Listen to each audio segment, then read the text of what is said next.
అందరూ ఎలా ఉన్నారు? ఇప్పుడైతే మనం బెండకాయ పులుసు ఆయిల్ అయితే వేడెక్కింది.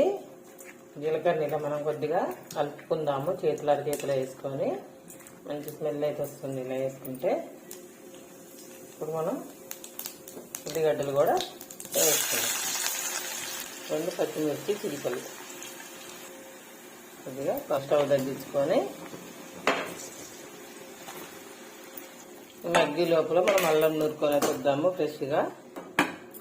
ఫ్రెష్గా రొట్టె దంచుకున్న అల్లం, 1 స్పూను కారం, 1 స్పూను ఉప్పు, కొద్దిగా జీలకర్ర, మెంతి పౌడర్.